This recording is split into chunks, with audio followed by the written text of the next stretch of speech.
Tafadhali keti. God bless you. You are welcome. Mungu akubariki, unakaribishwa. Somebody say amen. Sema amina. This is our business breakthrough banquet. Hii ni karamu yetu ya mipenyo ya biashara. We have heard the word from Reverend Doris Rocket. Tumesikia neno kutoka kwa mwinjilisti. We appreciate God for her life. Tunamshukuru kwa ajili ya maisha yake. He have taught us about Abel, and faith is one of the things he told us. You believe. Ametufundisha namna Mungu anavyoweza kutenda, lazima uamini. We thank God for the strength. Tunamshukuru Mungu kwa ajili ya nguvu. To see an 80-year-old woman moving from one country to another. Kumuona mwanamke wa miaka 80 anasafiri nchi moja kwenda nyingine. Every country she goes, she has a lot of engagement. Kila nchi anapokwenda anakuwa na ratiba nyingi. I have noticed this thing. I have seen it. Nimekiona kitu hiki. And I've seen it by our apartment, and I know that there's one kind of anointing God gave to evangelists. Na nimeiona pia kwa mababa yetu wa imani. One kind of strength. Kuna upako ufanye nguvu fana ambao Mungu because anaitoa of kwa the wainjilisti. value God placed on the soul. Kwa sababu ya ile thamani ambayo Mungu ameweka kwa nafsi. Anyone that committed himself or herself. Yeyote ambaye anajitoa mwenyewe. Anyone that committed himself or herself. Yeyote ambaye anajitoa mwenyewe. To be running after souls. Kukimbiza au kutafuta nafsi. There is one kind strength. Kuna aina fulani ya nguvu. They don't retire. Ambayo inakuwa hawachoki. I know Billy Graham was 90 something and was still running after souls. Najua Billy Graham alikuwa na miaka 90 na zaidi, lakini alikuwa anakimbilia bado nafsi. Many of them. Na wengi kama hao. Hallelujah. Hallelujah. We thank God for your life, ma. Tunamshukuru Mungu kwa ajili ya maisha yako mama. We decree that God will give you more years of fruitful and impactful life and ministry. Tunaomba Mungu akupe miaka mingi kabisa ya utumishi wenye matunda na mguso. Hallelujah. Hallelujah. I'm not hearing a bigger hallelujah. Sisikia haleluya kubwa. I'm not hearing a bigger hallelujah. Sisikia haleluya kubwa. Fight the good fight of faith. Pigana vita vizuri vya imani. And our teaching series mfululizo wetu wa masomo is engaging the violence of faith. Ni kutumia imani ya fujo for supernatural breakthrough. ili kupata mpenyo wa kiungu. Breaking forth in business demand violence of faith. Kupata mpenyo katika biashara inahitaji imani ya fujo. Because there are forces that does not want you to prosper. Kwa sababu kuna nguvu ambazo zitakiwa ufanikiwe. Whatever we do in life, chochote tunachokifanya katika maisha that brings income to us, ambacho kinaleta mapato kwetu, is subject to attack to the devil. Ni kitu ambacho shetani anataka kukishambulia. Because money is necessary for living. Kwa sababu pesa ni ya muhimu ili kuishi. The Bible says money answereth all things. Biblia inasema pesa ndio jawabu la kila kitu. Money is a defense. Pesa ni ulinzi. The voice the church has today is money. Sauti ya kanisa iliyokuwa nao leo ni pesa. Money is a necessity to every believer. Pesa ni ya muhimu kwa kila muamini. There are bills to pay. Kuna gharama za kulipa. There are children to train. Kuna watoto wa kuwafundisha. We have to eat. We need food. Tunahitaji chakula. We need to clothe ourselves. Tunahitaji kuvaa. Those things are not done without money. Mambo haya yafanyiki pasipo pesa. Praise the Lord. Bwana asifiwe. And we must do something to make money. Na lazima tufanye kitu ili kutengeneza pesa. And that is why it is important. Na ndio maana ni muhimu for everyone to understand that. Kwa kila mmoja kuelewa kwamba that devil first of all does not want you. Kwamba shetani cha kwanza kabisa hataki wewe to have income you are having. Uwe na mapato. And that is why you need to fight a good fight of faith. Hiyo ndio sababu unahitaji kupigana vita vizuri vya imani. Most of the time when you are idle, mara nyingi unapokuwa hauna shughuli ufanye kitu chochote, there's no money coming. Hakuna pesa inayoingia. You will not see attacks. Hautaona mashambulizi. Immediately money started entering your account. Ni pesa utakapoanza kuingia kwenye akaunti yako. You see various attacks. Utaanza kuona mashambulizi mbalimbali. The hair will get loose.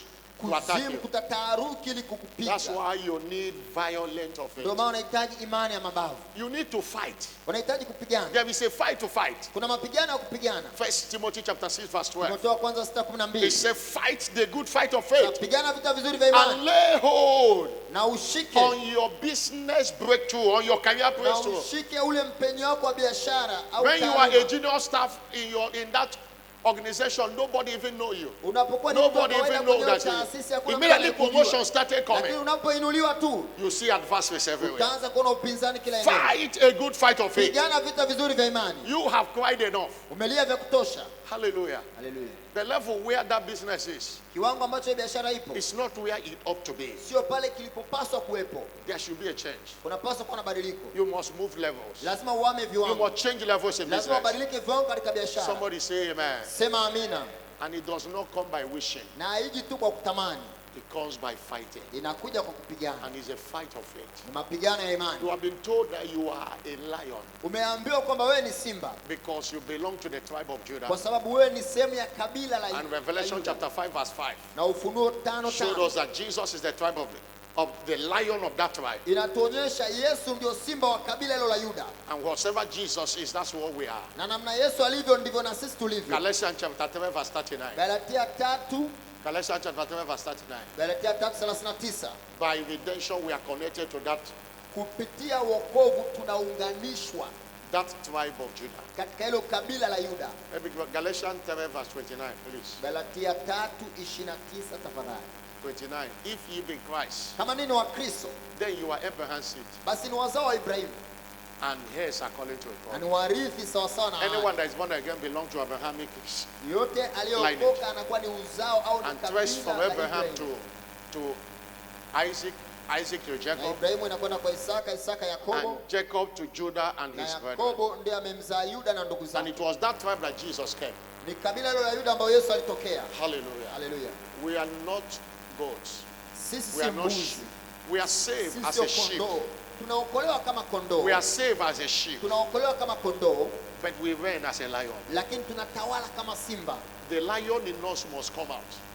Must be Simba arose. aliyoko ndani yetu lazima amke. Because in every man's promised land there are giants. Kwa sababu katika kila nchi ya ahadi ya mtu kuna majitu. Bishop Oyedepo say you need a lion heart Askofu Felipe anasema unahitaji moyo wa simba to get your lion share. ili kupata fungu lako kutoka You kwa need simba. a lion heart Unahitaji moyo wa simba to get a lion share. ili kupata fungu lako Because there are kutoka kwa forces simba. out to intimidate you. Kwa sababu kuna nguvu nataka kukutisha. You need to maintain your territory. Unahitaji kutunza imani yako. Those that study that it covers unto the wildlife.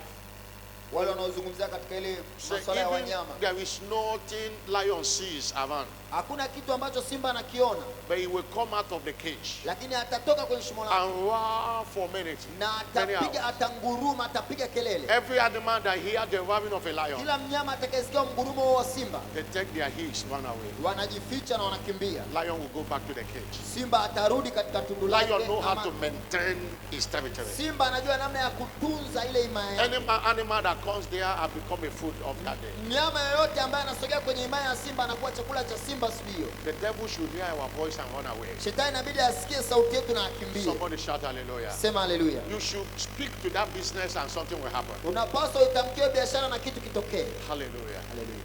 I'm not hearing hallelujah. Sikia Hallelujah. haleluya kubwa. That's why we are not talking about just faith, we are talking about violent faith. Ndio maana tuongelee tu imani, tunaongelea imani ya It takes fujo. violent faith Inahitaji ile imani ya fujo to possess your possession in this ili kingdom. kupata kumiliki It miliki yako takes kwa ufalme. violent faith Inahitajika imani ya to fujo move your business where it ought to be. ili kuipeleka biashara yako pale upaswa kuwepo. And what is faith? Na imani ni nini? Number one, Pamoja. faith is a conquering force. Imani ni nguvu ishindayo, A conquering force. nguvu ishindayo. Faith is a conquering force. Imani ni nguvu ishindayo, It is not a beggarly force. sio nguvu ya kubembeleza, It is a conquering ni force. nguvu ishindayo. If you read the story of Shadrach, Meshach, and Abednego, Soma habari ya Meshach, Shadrach Daniel na chapter Abednego. 7 verse 1 verse. Danieli 3. Daniel chapter 7 verse 1 to 18. Danieli 3:1 They mpaka conquered the land waliishinda ile nchi by violent faith. kupitia imani ya mabavu. In verse 16, Mstari wa 16. it was violent faith that was speaking. Ni ile imani ya fujo ilikuwa ikinena kwao. They say, oh Nebuchadnezzar, Anasema we are Nebukadreza, not careful to answer you in this hatuna matter. haja ya kukujibu katika jambo hili. Hallelujah. It was a violent faith that was talking. Ni ile imani ya fujo ilikuwa inanena ndani yao, And they conquered the fiery furnace. na wakalishinda lile tanuru la moto. You are redeemed as a more than a conqueror. Umeokolewa kuwa zaidi ya mshindi. You cannot experience it without violent faith. Na huwezi kupata ushindi pasipo imani hiyo ya fujo ama ya mabavu. The story of Daniel also in Daniel chapter 6 verse 11 to 32. Danieli 6:11. But why violent faith? Lakini kwa nini tunahitaji imani ya fujo? Why violent faith? Nini imani ya fujo? Because there is always adversaries Kwa sababu wakati wote kutakuwa na upinzani standing against your breakthrough. unaosimama kinyume na mpenyo wako. And adversaries of life Na ule upinzani wa maisha will not go because you are shedding tears. hauwezi kuondoka kwa sababu ya machozi unaotoa. They will go because you put up a fight. Yataondoka kwa sababu umeamua kupigana. In football, they say the best form of defense is to attack. Katika mpira wa miguu anasema njia nzuri ya kujilinda ni kushambulia. Until you make a faith move Usipochukua hatua za imani to dispossess the enemy and take your possession, kumpokonya shetani na kuchukua miliki yako, you will not see anything happen. hauwezi kuona chochote kitokea. There is a red sea to cross Kuna bahari ya Shamu ambayo unapaswa kuivuka before you get your testimony. kabla hujaupata ushuhuda wako. In every one promised land there are barriers, Katika nchi ya ahadi ya kila mtu kuna vizuizi, and that barriers will only answer to violent faith. na hivyo vizuizi vitajibu tu kupitia imani ya fujo The ama ya language mabavu. the devil understands Lugha ambayo shetani anaielewa is a language of force. ni lugha ya nguvu. Without force, you won't take your healing. Pasipo nguvu huwezi kupokea uponyaji wako. Somebody shout hallelujah. Sema haleluya. What did Jesus tell the devil Yesu alimwambia nini shetani? at the grave of Lazarus? Katika kaburi la Lazaro, He said, loose him and let him go. asa fungue na mwache aende. It was a force, it's a language of force. Ile ilikuwa ni lugha ya nguvu. He have said Lazarus comfort, Alishasema Lazaro, but he said fufuka, njoo. loose him and let him Akasema go. mfungueni sasa na aende. The language the devil understands is the language of force. Lugha ambayo shetani anaelewa ni lugha ya nguvu. You need to engage it. Unahitaji kuitumia. That's why you need violent faith. Ndio maana unahitaji imani hii ya You fujo. need violent faith. Unahitaji imani ya fujo. Somebody shout hallelujah. Sema haleluya.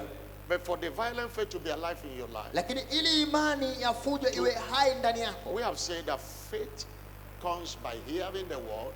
tunasema imani inakuja kwa kusikia neno, But violent faith it comes by taking some spiritual brands of wine lakini imani hii ya fujo inakuja baada ya kunywa aina fulani ya mvinyo to stir up this lion in us, ili kumwamsha yule simba aliyoko ndani to yetu, take what belongs to us. ili kuchukua ile miliki yetu.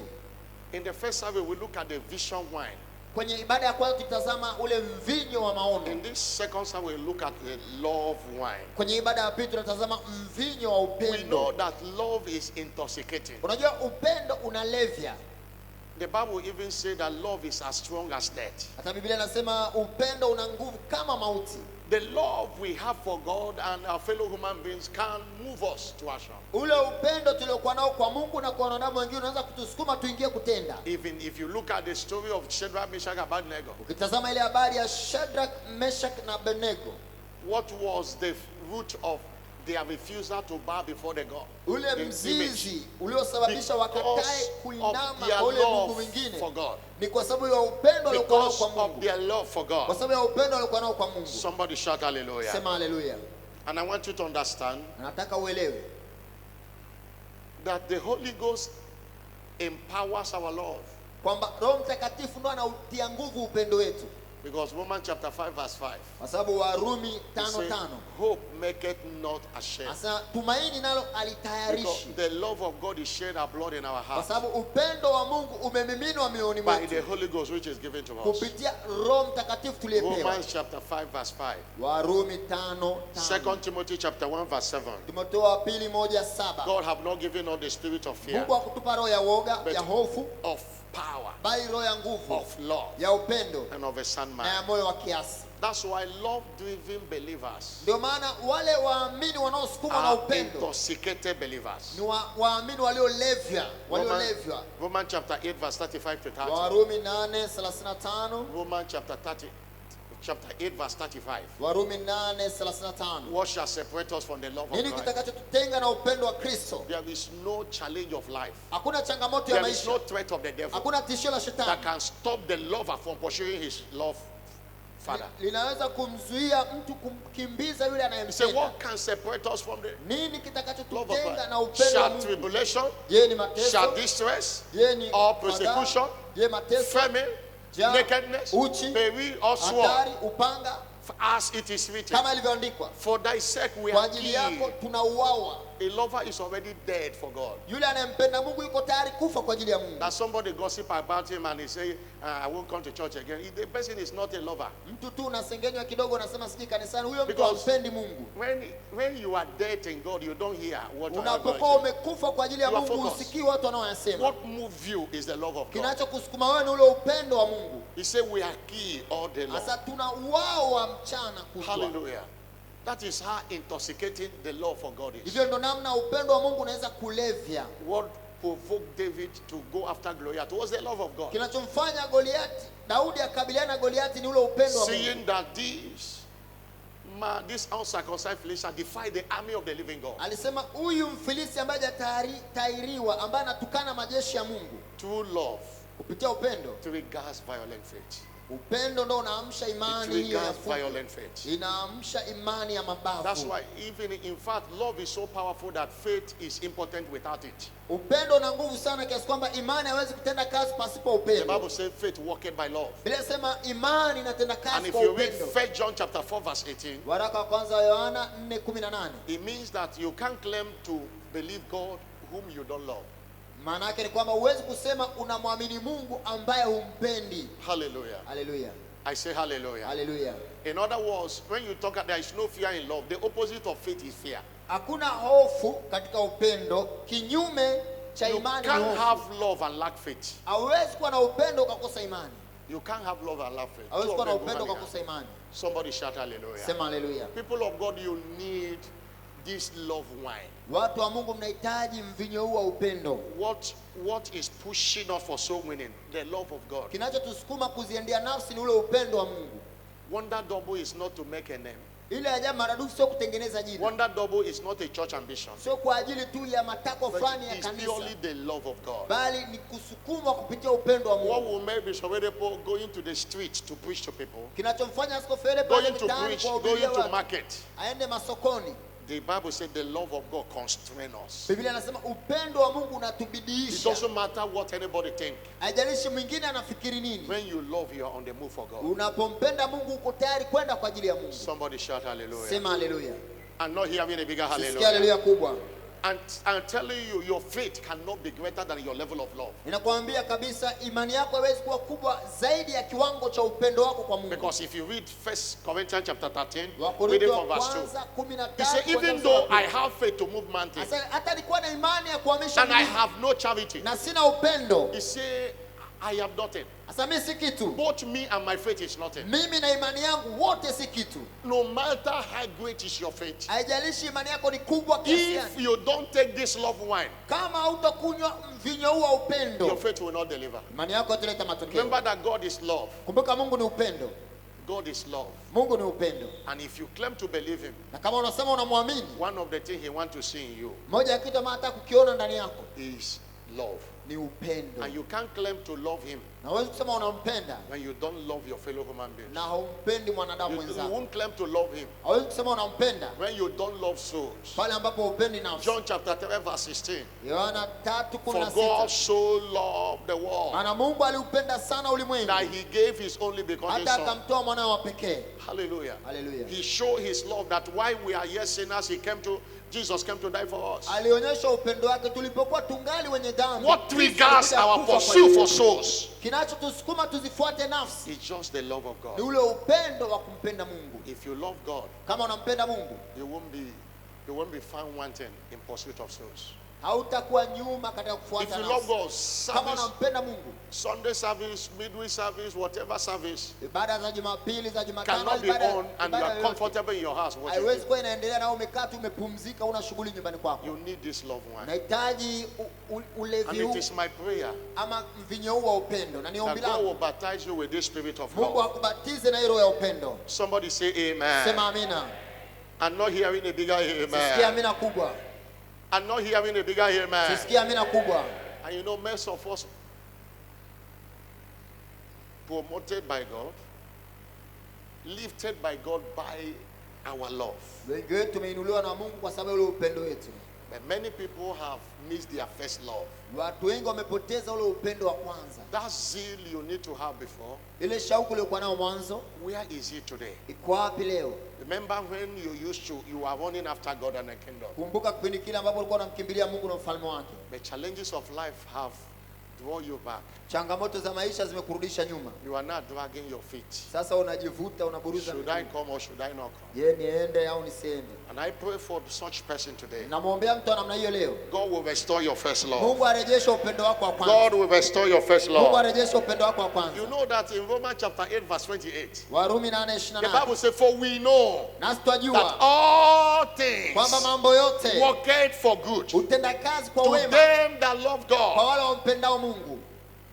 To them that love Kwa God. wale wampendao Mungu. 1 Corinthians chapter 2 verse 9. Wakorintho wa kwanza As 2:9. it is written, Kama ilivyoandikwa, eyes have not yale seen, mambo ambayo macho ear hajaona, have not heard, sikio they have hajasikia, not entered the heart of man. hajaingia katika moyo wa mwanadamu yote, The things mambo ambayo which God has prepared Mungu amewaandalia for them that love wale Him. wampendao. The things He has prepared. Mambo ambayo Mungu amewaandalia. People of God, you need this wine of love. Watu wa Mungu unahitaji mvinyo huu wa upendo, And it is a new day for you. na ni siku mpya kwako In the name of Jesus katika Christ. jina la Yesu The Kristo. question you need to answer to yourself, Swali ambalo unabidi ulijibu, do I ujiulize, love this God?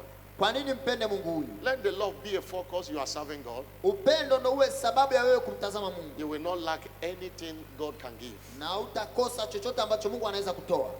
Hallelujah. Hallelujah. Show God that you love Him. Mwonyeshe Mungu kwamba unampenda, It will show in your business. na itaonekana kwenye biashara yako. Hallelujah. Haleluya. Let me talk a little about the theme of this service today. Niongelee kidogo kwa ajili ya somo la ibada ya leo, Business. biashara. And it connotes whatever you do. Biashara inamaanisha chochote ambacho wewe unakifanya. Hallelujah. Haleluya. And every one of them centered in serving someone. You are selling somebody, you are meeting the need of the society. Na wale ambao wanamtumikia mtu fulani, unakutana na mahitaji ya And jamii. when you meet needs, Unapokuwa unatatua your mahitaji, own need will be met. mahitaji yako nayo yatatatuliwa. And that's why it's so important, Kwa maana ni muhimu sana, because what we do kwa sababu kile tunachokifanya is what put food in our table. ndicho kinacholeta chakula kwenye meza zetu. And your breakthrough in life Na mpenyo wako katika maisha is tied to what you do. umefungamanishwa na kile ambacho wewe unakifanya, What you do. kile ambacho wewe unakifanya. Hallelujah. Haleluya. And what you do is a platform God will bless you. Na kile unachokifanya ndio jukwaa ambalo Mungu atalitumia kukubariki. Job chapter 1 verse 9. Ayubu 1:9. Have thou not blessed the work of his hand? Je, wewe hujabariki kazi ya mikono yake? The work of his hand. Kazi ya mikono yake. The work of his hand. Kazi ya mikono yake. Job 1 verse 9. Ayubu 1:9. That was what devil was asking God. Hicho ndio ambacho shetani alikuwa anamuuliza Mungu. You make a hedge round about him. Umemzungushia wigo You kumzunguka. bless the work of his hand. Umebariki kazi ya mikono yake. Hallelujah. Haleluya. When God pronounced a blessing in the life of Abraham, Mungu alipokuwa anatamka baraka katika maisha ya Ibrahimu, in Genesis chapter 12 verse 1 to 4. Mwanzo 12:1 mpaka 4. In Genesis chapter 13 Mwanzo 13 verse 2, mstari wa 2, you find out that Abraham was rich. The richness that God gave to him was through his business of cattle. tunagundua kwamba Ibrahimu alikuwa tajiri, lakini utajiri huo aliupata kupitia biashara yake ya It was mifugo. through his business of Ni cattle, kupitia biashara yake ya mifugo. silver and in gold. Alikuwa tajiri katika fedha na That dhahabu. was what made him rich. Hicho ndio kilimfanya awe tajiri. If you see anyone who prospers, Ukiona yote ambaye anafanikiwa, who is rich, who is wealthy, ambaye ni tajiri, ana mali and he is idle, na hana He doesn't jukumu do lolote, anything. yupo tu afanyi lolote, no shop anywhere, hana duka he's not popote, working, afanyi kazi, he's not doing ICT. There are people who work in their house today with ICT. And afanyi they are jambo paid lolote kupitia mtandao, kwa sababu kuna watu wengine wako nyumbani wanafanya kazi with kupitia their mtandao. laptop. I'm not talking about Yahoo. Wako na laptop. In Nigeria, what we call Yahoo boys. That's Sizungumzia wale mayahudi. those that do people know. We're Wale talking wanaoibia about watu. genuine Na businesses wazungumzia wale watu wanaofanya biashara where your office halali. can be in your house. Mahali ambako ofisi And yako you are inaweza kuwa servicing and nyumbani sending, kwako. and your account is being credited. Unafanya kazi Genuine kupitia mtandao business. na unapata You see, no one malipo is doing kupitia that. hiyo kazi. Biashara ya haki ya You halali. don't prosper by being idle. Haufanikiwi kwa kukaa bure tu. even your givings, your tithing and everything. God Hata is kutoa looking for kwako, platform to use to bless you. fungu la 10 lako unaotoa, Mungu anatafuta jukwaa atakalotumia kukubariki. Somebody shout hallelujah. Sema haleluya. I'm not hearing a bigger hallelujah. Sisikia haleluya kubwa. What it means, everyone should work. Nachomaanisha ni kwamba kila mtu anapaswa kufanya kazi. If you are not doing business, you are working. Kama ufanyi biashara unafanya kazi. You have one skill or the other. Una ujuzi mmoja ama mwingine. You might be a tailor. You might be a Unaweza mechanic. kuwa ni fundi cherehani. You might be any kind of fundi. Any Unaweza kind. kuwa ufundi wote tuliokuwa nao. Any kind. That you go out tomorrow. Na kwamba kesho unatoka, You meet the needs of people. unakwenda kutatua mahitaji ya And they watu pay you with money. na wanakulipa pesa. That is what will sustain you. Hicho ndio kitakachokutunza. Somebody shout hallelujah. Sema haleluya. I'm not hearing any Sisikia hallelujah. haleluya kubwa. I'm not hearing a bigger Sisikia hallelujah. haleluya kubwa. Please, that is so important. Jambo hilo ni la muhimu sana. That is so important. Jambo hilo ni la muhimu sana. Praise the Lord. Bwana asifiwe. And that's why Apostle Paul was writing to the church in Thessalonica. Ndio maana Mtume Paulo alikuwa analiandikia kanisa la Watesalonike. In 1 Thessalonians Watesalonike wa kwanza, chapter 3, verse 10 and 11. sura ya 3:10 na mstari wa 2 Thessalonians, take second. Watesalonike wa pili, Chapter 3, verse 10 and 11. 3:10 na 11. 2 Thessalonians chapter 3, verse 10. Watesalonike wa pili He said, 3. even when we were with you, Hata tulipokuwa pamoja nanyi, we didn't only preach it to you. hatukuwahubiria tu, We commanded you. It's a command. tuliwaagiza, tuliwaamuru, That ni if agizo, any will not walk, kwamba kama mtu hataki kufanya he kazi, is not qualified to eat. astahili kula chakula. But I have gone and I'm hearing Maana mimi niko hapa na that nasikia there are some of you who walk disorderly. kwamba wako watu kwenu waendao bila utaratibu, Walking not at all, hawana shughuli zao wenyewe, but they are busybodies. lakini wanajishughulisha na mambo ya wengine. Those people who doesn't work, they are just busybodies. Wale ambao wafanyi kazi ni miili tu yenye shughuli zisizokuwa na maana. It was TDJs that said recently, he have never seen, TDJs ndio alisema, he have never seen a gossiper prosper. He never hajawahi seen. kuona mtu So mwenye this man is a gossiper, masengenyo he's rich. He akifanikiwa. never see any gossiper that is rich. Mtu yote hajawahi kuonekana mtu mwenye masengenyo akifanikiwa, Because it is idleness that brings gossip. If you are busy in your work, you won't know when somebody's head is big or small. kwa sababu ni kule kutokuwa na majukumu na unasikia habari za watu wengine, lakini ukiwa na majukumu yako binafsi utasikia habari za watu wengine. Please find a job. Tafadhali tafuta kazi. If you can't find, Kama huwezi kutafuta, create a job. tengeneza kazi yako. Somebody shout hallelujah. Sema haleluya. Look around where you are. There are many things to do. Tafuta, angalia maeneo yanayokuzunguka, kuna vitu Most vingi of vya them kufanya. doesn't need big capital. Vitu vingi vya kufanya havihitaji mtaji mkubwa. Many people say capital, capital, Watu wengi wanasema capital. shida ni mtaji, shida ni It mtaji. begins by willingness first, Inaanzia na ule utayari and making a move. na kuchukua hatua. It doesn't need, you need 10 million shillings to start a business. Labda unahitaji milioni 10 kuanza biashara And you don't have up to 200,000. na una hata 200,000 And you'll be stuck there waiting for 10 million. na unakaa unasubiri upate hiyo milioni 10. Great businessmen didn't start with 10 million. Watu wafanya biashara wakubwa wa kwanza na milioni 10. Despise not the days of little beginning. Usiudharau mwanzo mdogo. Great companies and businesses started small. Kampuni kubwa na biashara kubwa zilianza zikiwa ndogo. Somebody shout hallelujah. Sema haleluya. Start from where you are. Anzia hapo ulipo. The Bible says in Psalm 1 verse 3, Zaburi 1:3. whatever you do, it shall prosper. Kila ulifanyalo litafanikiwa. Whatever you do, Kila ulifanyalo. start from where you are. Anzia hapo ulipo. Many people, their handset can start a business for them. Watu wengi hiyo simu yao ya mkononi inaweza ikawa Look ya around kuanzisha you, kwanza there is biashara. something you have that can make you a millionaire. Tazama katika mazingira yako, una kitu ambacho kinaweza kufanya wewe That kuwa can give you a milionea, daily income. ambacho kinaweza kukupa kipato cha kila siku. Somebody shout hallelujah. Sema haleluya. And don't hear a bigger Sikia hallelujah. haleluya kubwa. Please, it's so important. Tafadhali na muhimu sana. Don't say whether you are a man or a woman, Iwe ni mwanamke au married mwanaume, or unmarried. umeolewa au If you are hujaolewa. married, unless your husband doesn't want you to work. Kama umeolewa labda mume wako tu hataki kufanya kazi. But the lady, your worth and your respect you get in life. Lakini binti, thamani yako na ile heshima utakayopata Is katika maisha now that you are single, you are productive. ni kwa sababu sasa hivi ukiwa bado hujaolewa That's the unazalisha. truth. Marriage is not an end in itself. Ndoa sio mwisho, It's only an miss. bali ndoa ni njia ya Many kufikia are ule waiting and mwisho. waiting for husband. No. Watu wengi Be wanasema productive. nasubiri mume, Even it is when you are on your job that your husband will come. na ni pale tu utakapokuwa na kazi yako ndio mumeo atakuja. A guy, you can't even marry in this church if you don't have a daily income. We will not wed you. It's our Hauwezi law. kufunga ndoa katika kanisa hili kama una kipato cha kila siku. Hallelujah. Hallelujah. You can't tell us we love each other. Huwezi kutuambia kwamba We can manage. tunapendana. No. Hapana. No. What enhances romance in marriage is finance. Kinachofanya upendo unoge katika ndoa ni pesa. What enhances romance in marriage is finance. Kinachosababisha upendo unoge katika ndoa ni pesa. Without finance, Pasipo pesa, romance will not work. huo upendo hautotenda kazi. Praise the Mahaba Lord. hayo I'm hayatanona. not hearing a lot of amen. Yes, amina No kubwa. matter how that lady that you want to marry love you, Haijalishi huyo binti ambayo unataka kumwoa na kupenda kwa kiasi gani. she will make her hair. She will Atahitaji she will put kutengeneza her nywele, nails. atahitaji kupamba She will kucha buy kidogo, clothes.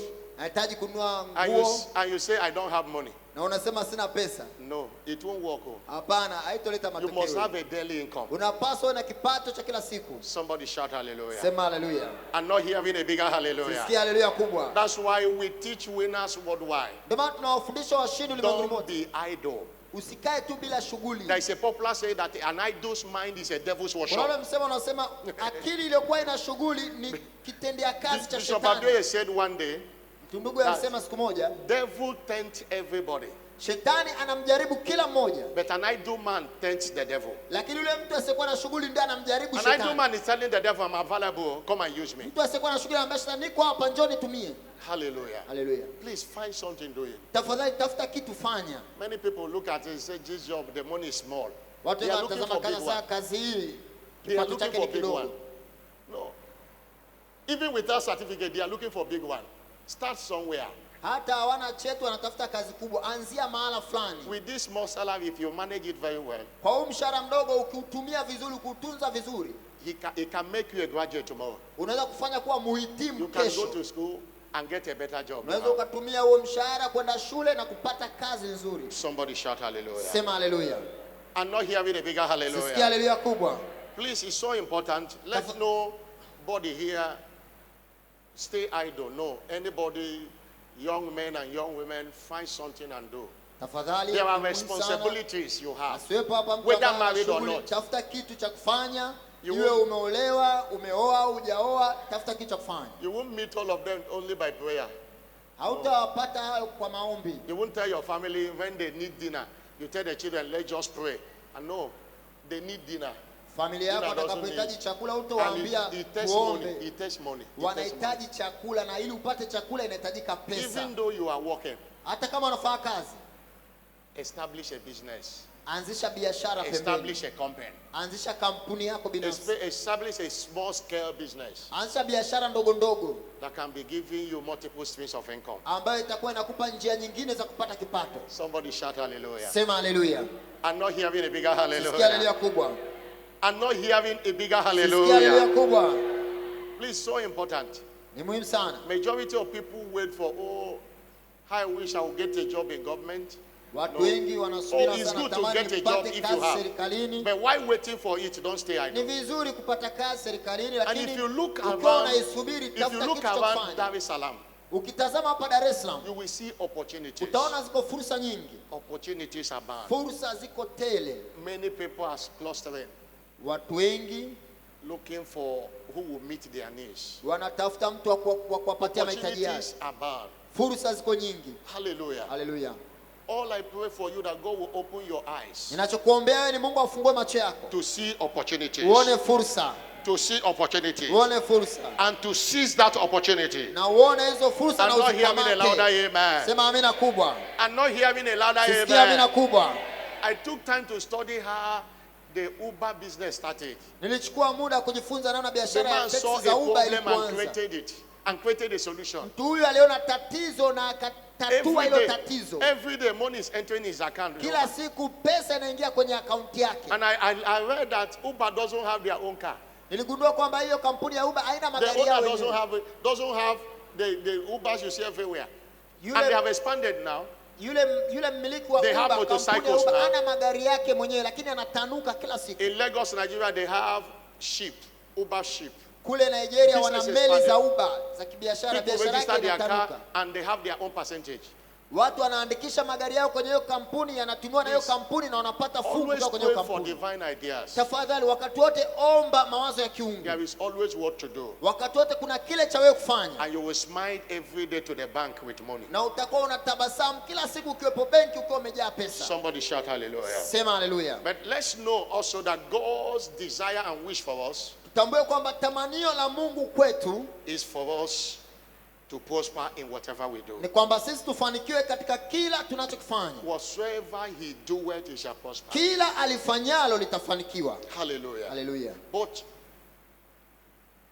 your next level of breakthrough in business and career Lakini kile kiwango chako cha mpenyo kuingia katika viwango vingine kwenye biashara na taaluma demands that you know better kinakuhitaji ujue zaidi than what you do now. kuliko kile unachokijua sasa. That thing you do back. Many people enter into business without knowledge of how it operates. Watu wengi wanaingia kwenye biashara pasipokuwa na maarifa ya kutosha hiyo biashara inafanikiwa vipi. Even ministry. Hata huduma, Before God's servant launch into ministry, kabla mtumishi wa Mungu kuingia kwenye huduma, between 1981 that the vision came baina ya mwaka 1981 to maono yalipokuja 1983 when the church ministry mpaka mwaka began, 1983 huduma ya he kanisa said he ilipoanza. studied 39 biographies of great men and women who have been in ministry. Some of them have died. Anasema alisoma historia 39 za wahubiri wakubwa na wengine wameshafariki. To know how do they made it, Kujua namna gani and walifanikiwa what are their failures and weaknesses, na ni I can wapi avoid. walishindwa na madhaifu yao yalikuwa ni nini, And he knew where this commission is going. na akajua kabisa hii huduma inakwenda wapi. Before Covenant University began, Kabla ya kile chuo cha he said he Covenant went kuanza, to the internet and downloaded materials. anasema alikwenda kwenye mtandao na akakusanya Of material The best 10 universities in the world. yanayohusiana na vyuo 10 bora katika And ulimwengu. interestingly, every one of them were funded by the church. Na cha kushangaza ni kwamba And vyuo most of vyote them, hivyo when he vilianzishwa na studied them, makanisa. when he studied it, they have been more than 100 years and they are still relevant. Alipojifunza kuhusiana na hivyo vyuo akagundua vimekaa zaidi ya miaka 100 na bado vinadumu, viko na uimara hata sasa. And he said, after studying them, Baada ya kujifunza kwa habari ya hivyo vyuo, he said in 10 years, akasema ndani ya miaka Covenant 10 University will be a world-class university. chuo cha Covenant kitakuwa chuo bora miongoni mwa vyuo ulimwenguni. It was a prophecy riding on knowledge. Ni unabii aliyotoa kupitia maarifa aliyoyapata. We have known what to do now. Tunajua sasa nini cha kufanya. Hallelujah. Hallelujah. And the way he said it, that's the way it's happening. Na namna alivyosema ndio ambayo inatokea sasa. Somebody shout hallelujah. Sema hallelujah. I'm not hearing a bigger Sisikia hallelujah. hallelujah kubwa. There are many universities that started before Covenant University. Kuna vyuo vingi ambavyo vilianza kabla ya Covenant Covenant University have University. left them behind. Chuo cha Covenant kimewapita mbali sana. The next Vakeni was the best university in West Africa Kilitajwa kwamba ni chuo bora kuliko vyote Afrika Magharibi. and third in the whole of Africa. Na cha tatu Afrika nzima. In the whole of Africa, third. Katika Afrika nzima ni chuo cha tatu kwa ubora. That he reached that the University of Lagos, Nigeria, one of the foremost universities in Nigeria, Kile chuo maarufu cha Lagos kule Nigeria, recently in their Senate meeting, hivi karibuni kwenye kikao chao put Covenant University as their topic. walifanya hii Covenant University kuwa mojawapo ya mjadala wao. What are they doing? Walikuwa wakijadili wanafanya nini. One of them suggested, said, let's call Bishop Oyedepo, let him find out. Mmoja alipendekeza tumpigie simu Askofu Oyedepo He said, tugundue. he might not tell us all.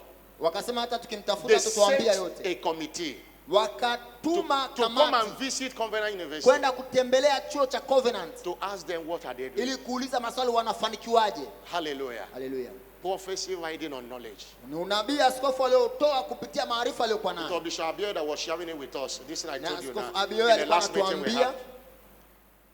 I'm telling you, na kuambia any business you are doing now, biashara yote ambayo unaifanya sasa there is how to do it better. kuna namna ya kuifanya kwa ubora zaidi. Take time to learn it. Chukua muda ujifunze. Take time to ask those who are already there before you. Chukua muda kuwauliza maswali Take wale time waliokutangulia. to observe how they are doing it. Tazama wanafanyaje wao. Go to Google and Google materials on it. Nenda Google kwenye mtandao, tafuta material atakayokusaidia.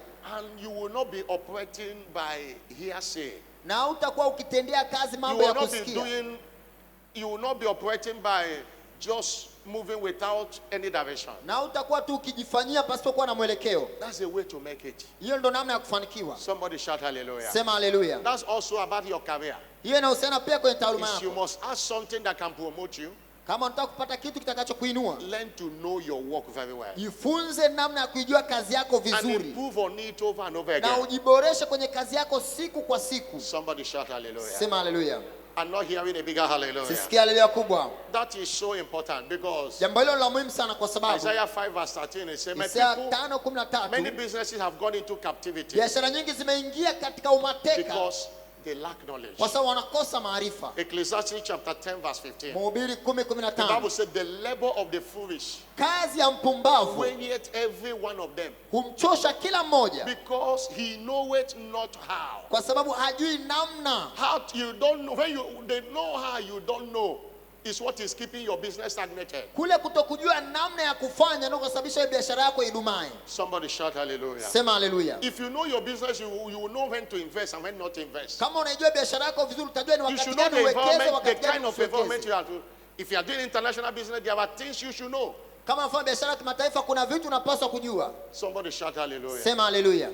Somebody shout hallelujah. Sema haleluya. And you must be current Na unapaswa of upate the taarifa za happenings sasa, globally. kujua mambo gani yanabadilika sasa, yanaendelea kwa That's why sasa. you must take responsibility. Ndio to maana know. unapaswa kuchukua wajibu. Somebody shout hallelujah. Sema haleluya. I'm not hearing a bigger Sisikia hallelujah. haleluya kubwa. But the question is, what are the covenant requirements for noiseless breakthroughs in business? Lakini swali ni hatua career. zipi za kiagano zinazohitajika ili When I- kupata mpenyo katika biashara na taaluma. When I mention business, Napotaja biashara, please know that it covers whatever you do. tafadhali tambua, naposema biashara inabeba Even though you chochote are a unachokifanya. civil servant, Hata kama umeajiriwa serikalini, even though you are working in a private company, hata kama umeajiriwa kwenye kampuni binafsi, everything you do is called business. kila unachokifanya wewe ni Even though you biashara. are a ministry, Hata kama uko kwenye Jesus said, huduma, I will go after my father's Yesu anasema business. nitakwenda kwenye biashara ya baba yangu. It is all encompassing. Vyote vinahusika The kwenye hiyo point biashara. involves everyone. The first one, Hatua ya kwanza ya kiagano, before I mention the ones I didn't mention in the first service, kabla sijataja vile ambavyo sikutaja kwenye ibada ya but kwanza, I must take up this first one.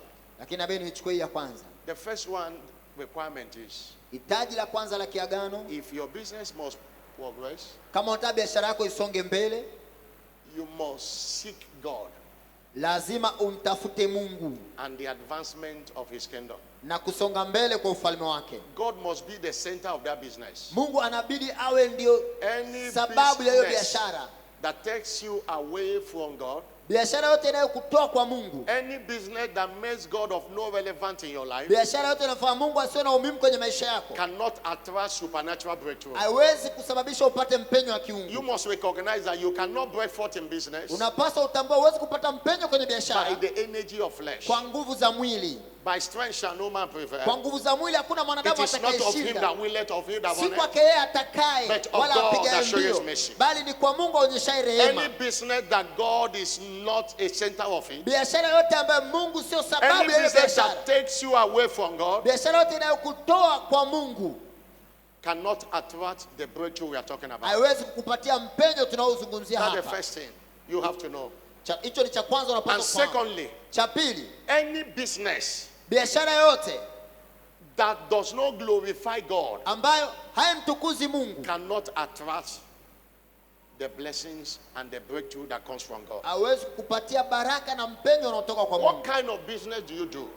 Ni aina gani ya biashara As a unayoifanya? Christian, it's not every kind of business you should do. Kama Mkristo, si kila biashara unapaswa As a kufanya. Christian, it's not everyone you get employment that you should work. Kama Mkristo, sio kila mtu unapaswa kumwajiri. Many people have lost their head, Watu wengi wamepoteza vichwa vyao, lost their Christianity wamepoteza Ukristo wao because of where they went and work and where they are doing their kwa sababu ni mahala ambako walipokwenda kufanya kazi au biashara walioifanya, because they crave for money.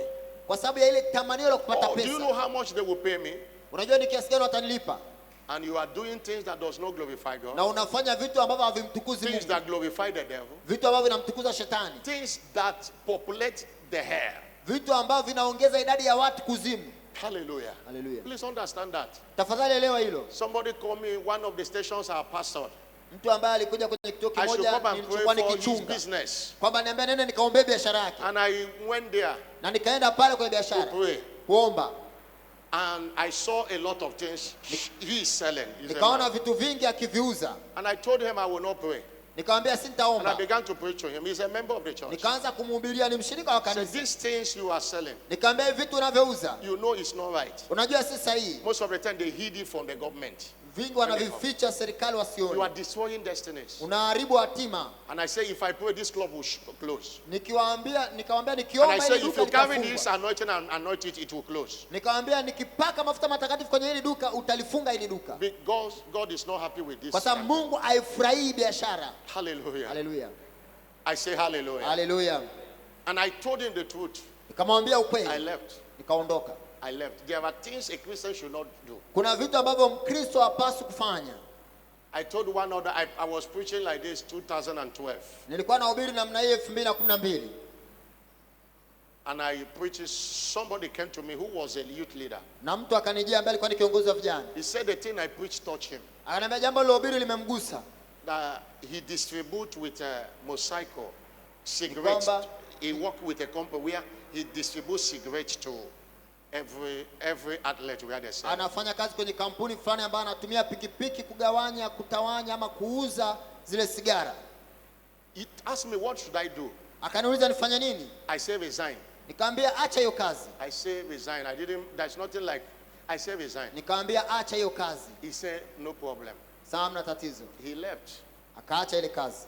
Hallelujah. Haleluya. And it was not long I was transferred out of that place. Na si muda mrefu nilihamishwa kwenda katika eneo jingine. But I heard he didn't resign as he promised to do. Nikasikia kwamba hakuacha kazi kama alivyoahidi kwamba ataacha. And the devil organized problem for him. Na shetani akamtengenezea matatizo. That he was in, most of the thing they gave him to sell, and he doesn't know how the money went. They arrested him. They have to sack him through police station. Na zile sigara nyingi Who ambazo did he walimpa auze, With a lot aliuza of- na mapato a lot of debt yakapotea. on his head. Wakamkamata, wakampeleka polisi na matatizo mengi yakaambatana naye. Hallelujah. Haleluya. He regretted, had I known.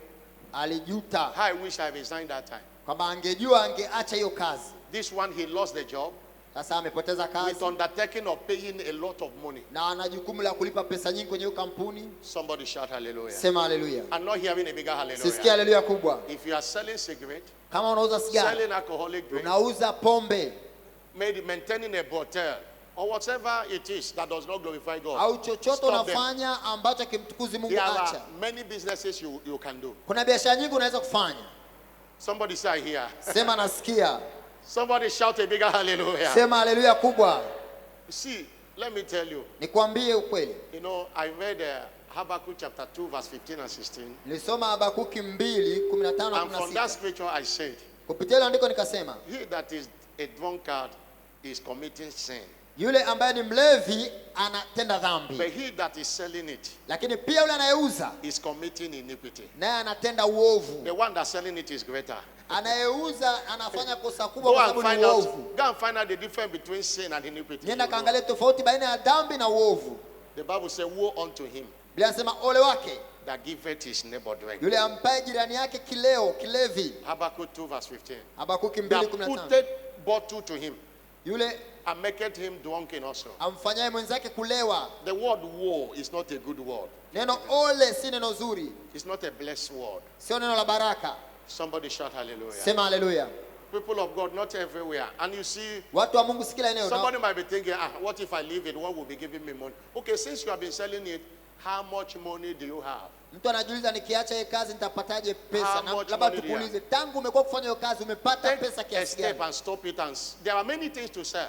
Kuna vitu vingi vya kuuza utakapoacha hicho. There are many things to sell. Kuna vitu vingi vya kuuza. And see how God will surprise you. Na ukaona namna Mungu anavyoweza kushangaza. Somebody shout hallelujah. Sema haleluya. Maybe you are selling alcohol, you're selling cigarette, Labda unauza pombe, unauza sigara and you are still going evangelism. What na kind bado of unakuja evangelism? kwenye uinjilisti. Huu ni What uinjilisti kind of gani? evangelism are Ni you doing? uinjilisti gani unaufanya You are wewe? already leading people to hell. Tayari unawapeleka watu kuzimu. Stop it. Most of them will surrender to Jesus. Acha hivyo na utapata watu wengi watakaokuja kwa Kristo. Praise the Lord. Bwana asifiwe. I'm not hearing a bigger Sisikia hallelujah. haleluya kubwa.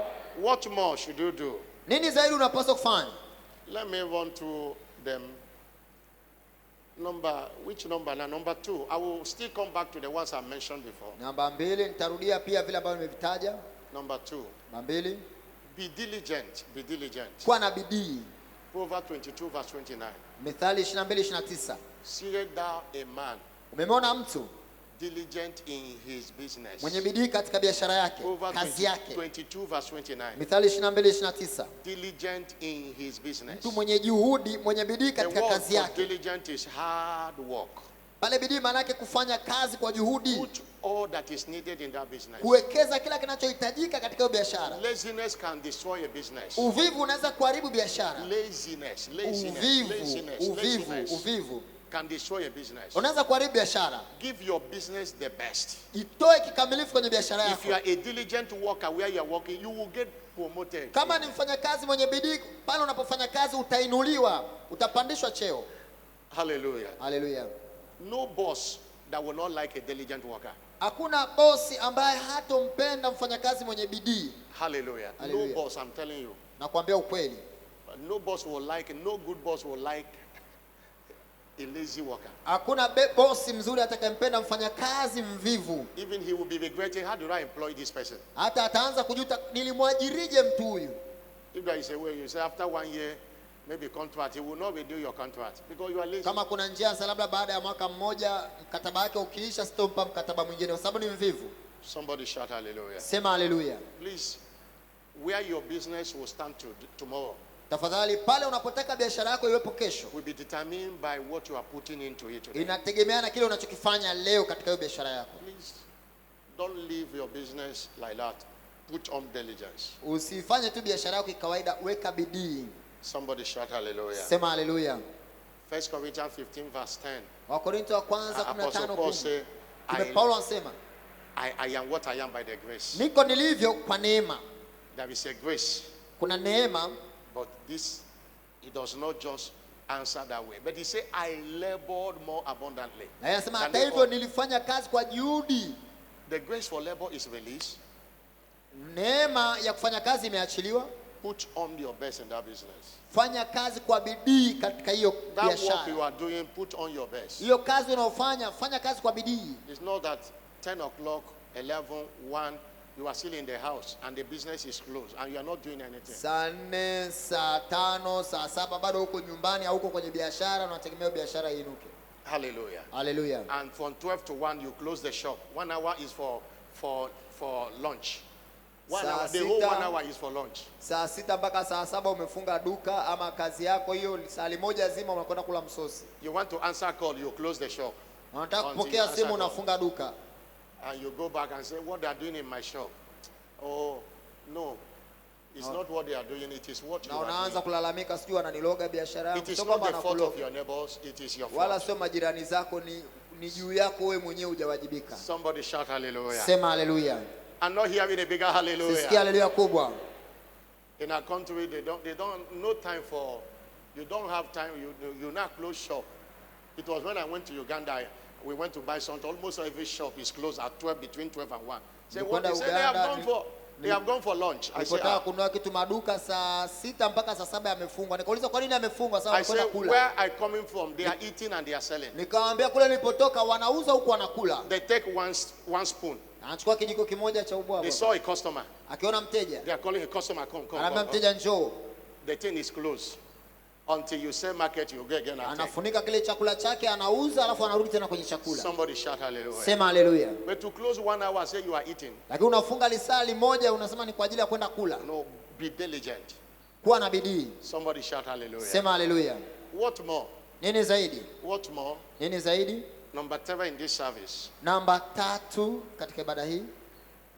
Engage in thanksgiving, joy, and rejoicing as a lifestyle. Jihusishe katika shukrani, furaha na mashangilio, ikiwa kama ni Whether mtindo wa there is maisha profit or yako. not, Umepata faida ama hujapata faida, maintain your joy. tunza furaha yako. You need joy to harvest your profits. Unahitaji furaha ili kuvuna faida yako. Praise God. The Bible says, let the people praise God. Biblia inasema watu Then wote the na earth wamsifu will Mungu, yield her increase. wamshukuru Mungu, ndipo nchi itatoa mazao Psalm yake. 67 verse 5 to 7. Zaburi 67 Please 5 mpaka 7. maintain joy. Many people, Tunza because furaha. there is no sale today or there is a disappointment, Watu wengi kwa sababu hajauza leo wamekatishwa tamaa kwa namna and moja their ama nyingine, countenance will change. na muonekano wao They unabadilika. will be murmuring and they will be Watakuwa complaining. wanalalamika na kunungunika. 1 Corinthians chapter 10 verse 10. Wakorintho wa kwanza He 10:10. said, don't murmur. Msinungunike. Because they murmured and they were destroyed by the destroyer. Walinungunika wakaharibiwa na mharibu. When you murmur, you disconnect from God. Unaponungunika unajitenga na Mungu. You didn't make again today does not mean you will not make tomorrow. Ukupata faida leo haimaanishi kesho utapata faida. And you know that business. Na unajua kwamba biashara. Ask those who do very large scale business. Waulize wale wanaofanya biashara kubwa. Most of the time, if you don't know how to take risk, you cannot be a good business. Wakati mwingine kama hujui kuchukua hatari. That's why business people live by faith. Ndio maana watu wa biashara wanaishi kwa imani. You can buy products in a container, you don't know what and what that will be there. Unaweza kununua bidhaa kwenye container na usijue ndani kwenye container kuna You nini. might see the one in the surface, but you don't know what they pack there. Unaweza ukaona kwa juu nini kilichopo lakini usijue chini kuna nini. Most of the time it won't come when you need it.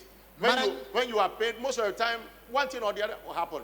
Mara nyingi hiyo faida inaweza isije muda unayoitaka, kitu kimoja ama kingine kinaweza kutokea, inabidi uendelee kufanya. Somebody shout hallelujah. Sema hallelujah. You can put your money in a business and you won't make even the capital will not come in. You still maintain your joy. Unaweza ukawekeza pesa kwenye biashara, pesa yote ikapotea, lakini unapaswa utunze furaha yako. Na kabla hujajua pesa nyingine itakuja. And you enter another business. Na kwa kupitia pesa nyingine unaingia biashara nyingine. And the gain you make in that business will cover the loss you have done. Na faida utakayopata kwenye hiyo biashara nyingine itakuwa ni kubwa kufidia gharama ile uliyopoteza katika biashara ya kwanza. Because you maintain your joy. Kwa sababu ulitunza furaha yako. Somebody shout hallelujah. Sema hallelujah. I'm not hearing a bigger hallelujah. Sisikia hallelujah kubwa. What more? Nini zaidi? Tap into prophetic grace for your business. Ingia, pata neema ya kinabii kwa ajili ya biashara yako. Ezra chapter 5 verse 1 and 2. Ezra chapter 5 verse 1 and 2. Ezra 5:1 na 2. Ezra chapter 5 verse 1 and 2. 5:1 na 2. Then the prophet Haggai the prophet and Zechariah the son of Edo na Zakaria prophesy unto the Jews wakawatabiria Wayahudi that we are in Judah and Jerusalem walioko Yuda na Yerusalemu in the name of the Lord God of Israel, katika jina la Mungu wa Israeli, even unto them. Wakawaambia, and they rose up Zerubbabel, ndipo akainuka Zerubabeli the son of Shekel, mwana wa Shileati, and Joshua the son of Zodajah, na Yoshua mwana wa and they began Yosadaki, to build the house of God, wakaanza kujenga nyumba ya Mungu iliyoko Yerusalemu. With them na pamoja we nao are the prophets of God, walikuwa manabii wa Mungu helping them. wakiwasaidia. Prophets are helpers of destiny. Manabii ndio wanasaidia katika hatima yako. They help you to maximize your destiny. Wanakusaidia kuitimiza kikamilifu hatima yako. 2 Chronicles chapter 26 verse 5. Nyakati wa pili 26:5. 2 Chronicles chapter 26 verse 5. Nyakati wa pili 26:5. And he sought God in the days of Zechariah. Na akamtafuta Mungu katika nyakati za Zakaria. Who have understanding of vision of God. Alikuwa na ufahamu wa maono ya Mungu. And as long as he sought God. Na alipomtafuta Mungu. Under the prophet Zechariah. Chini ya nabii Zakaria. The Lord made him to prosper. Bwana akamfanikisha. Who is blessing your life and your business matters a lot. Yule anayebariki maisha yako na biashara yako ni wa muhimu sana. That is a secret they will not teach you in Harvard School of Business. Hiyo ndio siri ambayo watakufundisha katika chuo cha biashara kule Harvard. You need to tap into prophetic grace. Unahitaji kupata neema ya kinabii. Hallelujah. Hallelujah. Somebody shout hallelujah. Sema hallelujah. You need to tap into prophetic grace. Unahitaji kupata neema ya kinabii that can move your business to a greater height. Inaweza kupeleka biashara yako katika viwango vya juu. That is the wisdom many people lack. Hiyo ni hekima ambayo watu wengi wanaikosa. And many people who do it, a little thing they do, they will see profit. Na wale watu wanaopata ile neema ya kinabii kidogo wanachokifanya wanaona faida. They don't go any business without the prophet speaking a word. Hawaanzi biashara yote pasipo nabii wao kutamka neno. They don't make any investment without speaking a word. Hawafanyi uwekezaji wote pasipo nabii wao kutamka neno. Many have been delivered from error because they recognize the prophet sent to them. Wengi wameokolewa na makosa kwa sababu walitambua nafasi ya nabii aliyetumwa kwao. A word is enough for the wise. Neno hilo latosha kwa mwenye hekima. What more? Nini zaidi? Be guided. Uongozwe. Embrace divine guidance. Kumbatia uongozi wa kiungu. Embrace divine guidance. Kumbatia uongozi wa kiungu. Hallelujah. Hallelujah. I'm not hearing a bigger hallelujah. Sisikia hallelujah kubwa. I'm not hearing a bigger hallelujah. Sisikia hallelujah kubwa. Because Proverbs chapter 16 verse 25. Mithali 16:25. There is a way that seemeth right Kuna njia ionekanayo ni sahihi unto a man, machoni pa mtu, but the end of it lakini mwisho wake are the ways of death. ni njia za mauti. The ways of death. Njia za mauti. There are some opportunities that look so bright. Kuna fursa ambazo zinaonekana za kupendeza. There are business opportunities that are very, very wonderful. Even though those are telling you have a sweet mouth to tell you, and but you need to ask for his guidance. Kuna fursa ambazo unaambiwa ni za kupendeza kabisa, lakini inabidi umombe Mungu uongozi wake. You have access to God. Una nafasi ya kumwendea Mungu. Lord, what are you saying? Mungu unasema nini? And God speaks to us. Na Mungu husema nasi. Genuinely, Lord, what are you saying? Unaambia Mungu unasema nini? Most of the time you find out you lose your peace over that business. Mara nyingi utagundua kwamba unakosa amani tena kuhusiana na hiyo biashara. Please don't go when you lose your peace. Tafadhali usiendelee pale amani yako inapopotea. You want to go, you don't have peace of mind. Biashara yote ambayo unataka kufanya umepoteza amani. God is speaking to you, it's not a business. Hapo Mungu anakuambia kwamba hiyo sio biashara ya wewe kufanya. Be guided. Ongozwa. You need to be guided on the business to do. Unahitaji kuongozwa biashara gani ufanye. You need to be guided on the location of the business. Unabidi pia uongozwe ni wapi uifanye biashara. You need to be guided on the people you employ. Inabidi uongozwe watu utakaowaajiri. You can have a company now. Unaweza kuwa na kampuni sasa and employ a witch there. Na ukamwajiri mchawi pale. You'll be bewitching your company, you don't know. Atakuwa analoga kampuni yako pasiwe kujua. Not everybody apply. Sio kila anaomba kazi is qualified to work with you. Anastahili kufanya kazi na wewe. Somebody shout hallelujah. Sema hallelujah. I'm not hearing a bigger hallelujah. Sisikia hallelujah kubwa. Many people attach sentiment to distance. No. Watu wengi wanaleta maneno kuhusiana na vitu. It might come from your village. Anaweza kuwa anatoka kwenye kijiji chako. There are things you need to know. Kuna vitu unahitaji kufahamu. There are people that will come into your business. Kuna watu ambao watakuja kwenye biashara yako. You put there. Ukiwaweka pale. Your profit started reducing. Faida yako inaanza kushuka.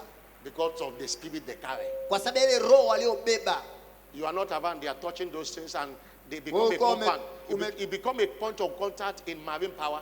Ukiwa umetoka wanagusa zile bidhaa zako na wanaitisha zile nguvu za giza za baharini. You see that everything is moving well. Lakini kuna mtu utamwajiri utaona kila kitu kinaenda vizuri. When Joseph came to the house of Potiphar. Yusufu alipokwenda katika nyumba ya Potifa. Potiphar said, I've really observed. Potifa sasa nimeona that by your coming, kwamba kwa kuja kwako wewe everything is working. Kila kitu kinafanikiwa. Are you hearing what I'm saying? Nasikia anachosema. Not everybody. Si kila mtu. We pray before we employ.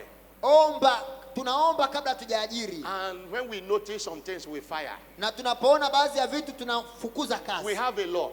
Tunao sheria. Don't hire someone you cannot fire. Usiajiri mtu ambaye huwezi kumfukuza kazi. Don't hire someone you cannot fire. Usiajiri mtu ambaye huwezi kumfukuza kazi. Somebody labor law notwithstanding. Pasipo kujalisha sheria ya kazi. Don't hire someone you cannot fire. Usimwajiri mtu ambaye huwezi kumfukuza kazi. Somebody shout hallelujah. Sema hallelujah. And thank God here we use contract. Nashukuru Mungu hapa tunatumia mikataba. And the contract have terms. Na mkataba una masharti. If we don't want you, we give you 1 month notice. Kama maybe pay you in lieu of notice. Tunakupa notice ya mwezi mmoja. The security company that we have now is the second one since we started. Hii kampuni ya ulinzi tuliyokuwa nayo ni ya pili tangu. The first one disappointed us. Ile ya kwanza ilifanya vibaya. And our contract have not even reached 6 months. Na ule mkataba wetu ulikuwa hujafika hata miezi 6. We wrote to them that we are terminating the contract. Tukawaandikia kwamba tunakatisha mkataba. And we enter with these new people. Tukaingia mkataba na watu wengine. We could have said, oh, let's yeah, and we'll be seeing a lot of things. Labda tungesema tusubiri labda mpaka miaka fulani na tungepata madhara mengi. Someone you cannot fire. Usimwajiri mtu ambaye huwezi kumfukuza kazi. Be guided. Ongozwa. Somebody shout hallelujah. Sema hallelujah. Before Jesus chose the disciples, he prayed. Kabla Yesu hajachagua mitume wake aliomba. Before you employ, pray. Kabla hujaajiri omba. Somebody shout hallelujah. Sema hallelujah. Is somebody hearing what I'm saying? Kuna mtu anasikia anachokisema? Is somebody hearing? Most of the business principle we might not tell you, but this is the principle of the kingdom. Kanuni nyingi za biashara hawezi kuambia hizi, lakini hizi kanuni nazokuambia ni kanuni za ufalme. Is a wicked person. Mchawi ni mtu mwovu. Understand this. Elewa hili. What Holy Spirit is to God. Namna ile ambayo Roho Mtakatifu alivyo kwa Mungu. Is what witches and wizards is to Satan. Ndio namna wachawi na washirikina walivyo kwa Shetani. They are the one in charge here doing a lot of things. Wale ndio wanasimamia kazi ya Shetani. If you employ a witch to look over your business. Ukimwajiri mchawi asimame kwenye kazi yako. You might be making money, you won't know how the money is disappearing. Unaweza kuwa unapata pesa na usijue zinapotea. He said we make so how much but we don't know what happens. Sababu tunatengeneza pesa nyingi lakini zinapotelea wapi? Kwa sababu kiroho witches are taking your money. Wachawi wanaiba zile pesa zako. You will not employ witch in your business. Hautaajiri wachawi kwenye biashara yako. I'm not hearing a louder amen. Sisikia amina kubwa. I'm not hearing a louder amen. Sisikia amina kubwa. Even the people you bring as house girls, please don't be guided. Hata watu unaoleta kama dada wa kazi uongozwe. Mama Bioye said many years ago they brought somebody as a house girl to her. Anasema walimleta binti fulani kama binti wa kazi wa ndani. The spirit did him the way they take in the night. Usiku. She went and by anointing every place. Alikuwa anakwenda. In the night, the first night of that person, that girl. Usiku wa kwanza huyo binti. Doing blood of sprinkling. And he said fire. Yule mtumishi alikuwa anafanya. The girl was uncomfortable. Yule mtumishi akafanya damu ya kunyunyiza. I must go tonight. Yule binti akaanza kupiga kelele, lazima niondoke leo. They sent her packing. Wakamrudisha. It was the devil that they sent to really penetrate the house. Ni shetani ambaye alitumwa ili aingie avuruge hiyo nyumba. But the woman is a sensitive woman. Lakini yule mwanamke alikuwa ni mwanamke mwenye usikivu. There are many families that are scattered, marriages are scattered because of one which they bought as a house girl. Kuna familia nyingi zimetawanyika, ndoa nyingi zimetawanyika kwa sababu ya mchawi mmoja waliomleta kama dada wa kazi. Which will be cooking for you. Ambaye atakuwa anakupikia your children. Anaogesha watoto wako. And he take hold, he finish everything before you know. Na siku inafika anamaliza kila kitu pasipo kujua. Be guided. Ongozwa. Somebody shout hallelujah. Sema hallelujah. Is somebody getting something today? Kuna mtu anapata kitu leo? Shout a bigger hallelujah. Sema hallelujah kubwa. Shout a bigger hallelujah. Sema hallelujah kubwa. Remember Isaiah 48. Isaya 48. Isaiah 48. Isaya 48. Verse 18. Sura 18. Verse 18. Sura 18. And verse 21. Okay, verse 17. Verse 17. Anzia mstari wa 17. He said, thus says the Lord thy Redeemer. Bwana mkombozi wako mtakatifu wa Israeli asema. The Holy One of Israel. Mtakatifu wa Israeli. I am the Lord thy God. Mimi ni Bwana Mungu wako. Which teacheth thee to profit. Nikufundishaye upate faida. Which leadeth thee by the way that thou shouldest go. Kuongozaye kwa njia ikupasayo kuifuata. And verse 21. Mstari wa 21. They thirsted not.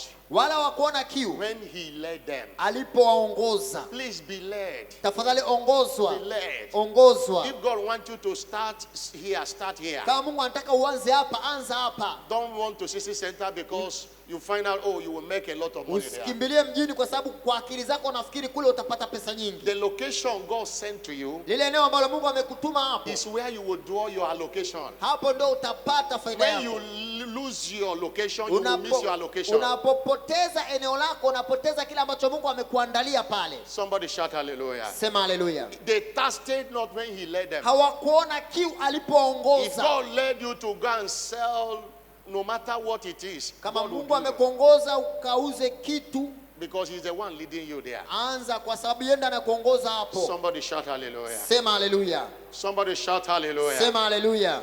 God will lead you to that business you Mungu have. atakuongoza katika hiyo biashara. You will not make mistake in the name of Jesus. Makosa katika jina la Yesu. Somebody shout a louder amen. Sema amina kubwa. Somebody shout a louder amen. Sema amina kubwa. And what more? Let me close with this one. Nini zaidi nifunge na hii. I talk a little of it in first service. Niliongelea imani to enjoy breakthrough in business. Ili kupata mpenyo katika biashara. Walk in integrity. Tembea katika uadilifu. Walk in integrity. Tembea katika uadilifu. And I said that is what made Job. Sasa hichi ndio kilichomfanikisha Ayubu. One thing I will notice about Job, he was a great businessman. Kitu ambacho utagundua kuhusiana na Ayubu, alikuwa ni mfanyabiashara mkubwa. He was a man of secret. Alikuwa ni mtu anayetumia siri za Mungu. Ayubu 29. As I was in the days of my youth. Ilipokuwa siku za ujana wangu. When the secret of the Lord was upon my tabernacle. Pale siri ya Mungu ilipokuwa katika hema yangu. He was a man that served God. Alikuwa ni mtu anayemtumikia Mungu. That's why because of business you don't come to church. Wengine kwa sababu ya biashara hawaji kanisani, hawaji kwenye uinjilisti, hawaji homesale. There are people more busier than you because they have understanding, they are serving. Kuna watu wana kazi nyingi kuliko wewe lakini kwa sababu wanaufahamu. Have you considered my servant Job? Mungu, je, umemwona mtumishi wangu Ayubu? He was the greatest businessman in his time. Alikuwa ni mfanyabiashara mkubwa katika nyakati zake. For service. Lakini bado alikuwa na muda wa ibada. If you read his story, every time he go and sacrifice. Ukisoma habari yake kila wakati alikuwa anakwenda kutoa dhabihu, sadaka. And you don't sacrifice just every place. There's always a place you go. Na sadaka utoi popote, kuna mahala maalum unakwenda kutoa sadaka. That was one his secret he has. He has a secret of integrity. Alikuwa na siri pia ya uadilifu.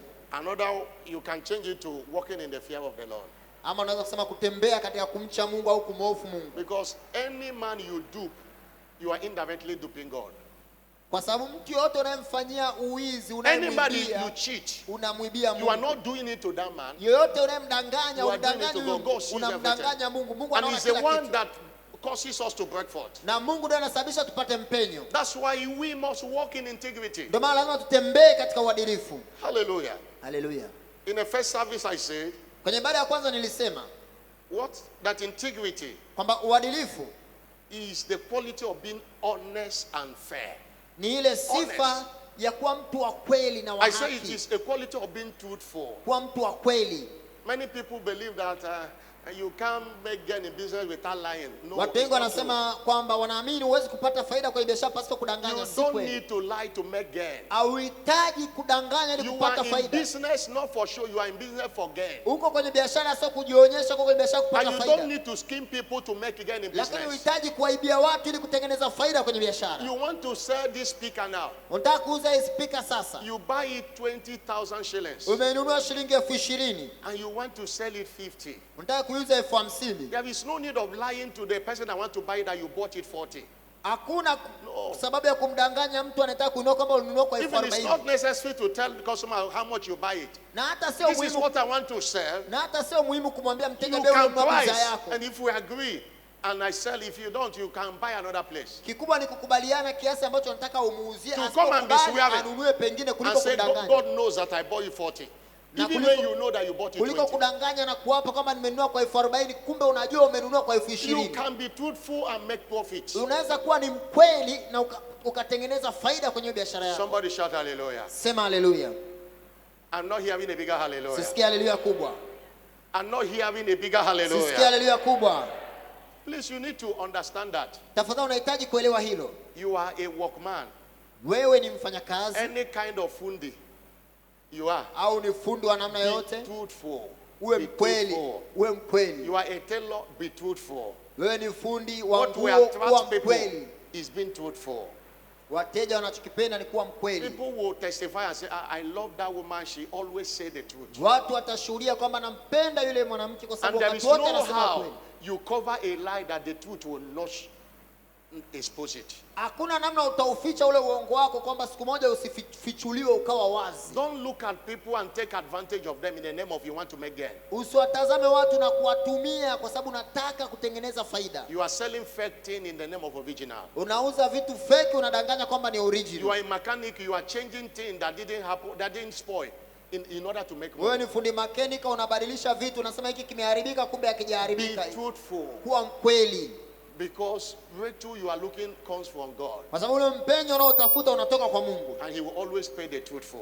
Na wakati wote Mungu atawabariki wale wa kweli. Somebody shout hallelujah. Sema hallelujah. I'm not hearing a bigger hallelujah. Sisikia hallelujah kubwa. Integrity Uadilifu is uprightness in your dealing with others. ni kuwa mkweli, umenyooka unapotenda kazi na wengine, unaposhirikiana na wengine. Kuwa mkweli, kuwa mnyofu. Integrity is simply the fear of God. Uadilifu maana yake ni kuwa na hofu ya Mungu. Without integrity, your business have no future. Pasipo uadilifu biashara yako haina hatima. See what the Bible says. Ona Biblia inachosema. Jeremiah chapter 17 verse 11. Yeremia 17:11. Jeremiah chapter 17 verse 11. Yeremia 17:11. He says, as the partridge seated on eggs and casteth them not, so is he that getteth rich and not by right, shall leave them in the midst of his days, and at the end he shall be a fool. Yeremia 17:11 anasema kama kware akusanyaye makinda asiyoyazaa, ndivyo alivyo mtu ajipatiaye mali wala si kwa haki. Katikati ya siku zake zitaachana naye na mwisho wake atakuwa mpumbavu. Hallelujah. Hallelujah. I'm not hearing a bigger hallelujah. Sisikia hallelujah kubwa. I'm not hearing a bigger hallelujah. Sisikia hallelujah kubwa. Please, riches will come. Tafadhali utajiri utakuja. It will come in the right way. Lakini utakuja kwa njia sahihi. Don't cut corners. Usipinde kona. At the end, you'll be disconnected with God. Na mwisho wa siku utajikuta umejitenga na Mungu. And you will not even enjoy that thing you have to do. Na hata utafurahia hicho ulichokikusanya.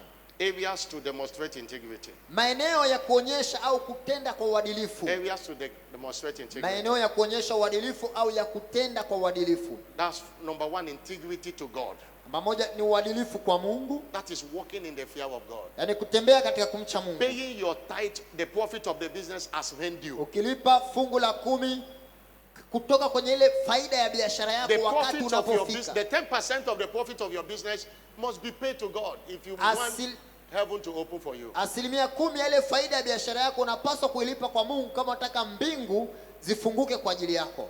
Number 2, Namba 2, integrity to customers, uadilifu kwa wateja, clients and employers. wateja na waajiri unaowaajiri. Hallelujah. Haleluya. Be honest in your dealing before your clients. Uwe mkweli unapotenda kazi, Don't unaposhirikiana na be wateja an wako. opportunist. Don't take advantage of Usiwe your ni mtu wa clients. kutumia fursa, kuwatumia kwa faida ili ujinufaishe Please wewe. beware of excessive gain. Uwe makini na faida kubwa It will isiyo halali. drive your clients or your customers away. Itawaondolea mbali wateja Because wako. one day they will find out that you sold that thing to them in high prices. Kwa sababu kuna siku watagundua umewauzia kwa bei kubwa sana. What do I mean? Na maanisha nini hapa? You bought something 10,000 shillings. Umekinua kitu kwa shilingi 10,000. Maybe when you calculate the transport and everything, everything might be 20. Unaweza ukajumlisha hapo gharama zako za usafiri na gharama nyingine unakuta You can inafikia sell it 20,000. 25 or 30. Unaweza ukaiuza sasa hiyo bidhaa kwa But that thing 25,000 au that 30,000. cost price, everything is 20. And you want to sell it 700,000 shillings. Lakini wewe Maybe gharama because zako zote ni 20,000 afuta The uuze person is in 300,000. need of it. Ni kwa sababu tu mtu ana uhitaji wa Maybe hicho kitu. because at that particular time you are the only one that have it. Labda kwa sababu wakati huo tu hiyo bidhaa unayo wewe tu. The person might buy it at 700. Mtu anaweza kainunua kwa But 300,000. one day he will know. Lakini siku moja atajua. He might buy that in another place in 50,000. Anaweza akaenda kununua eneo jingine labda 30,000, He will not forgive you. hatakusamehe. You say this woman take advantage of me. Atasema mtu huyu See alinitumia the kwa gap, faida. 700,000 to 50. You know the gap. Ona tofauti iliyoko sasa kutoka There are many 20,000 au people that do 50,000 business mpaka like they see it as an 300,000. opportunity. Kuna watu wengi wanaona biashara kama ni That fursa. customer will tell other people, Yule mteja yule mfanyia hivyo atawaambia wengine, don't go that shop. Oh. usiende kwenye lile duka. That woman, what she did to me. Tazama And another person alichonifanyia. will tell another person. Na huyo mwingine Another person anaambiwa will tell atamwambia another mwingine person. na mwingine atamwambia mwingine. And business is going down. Na utajikuta biashara yako inashuka. This is how many people kill their business. Hiyo ndio namna watu wengi waliua biashara zao. Excessive gain.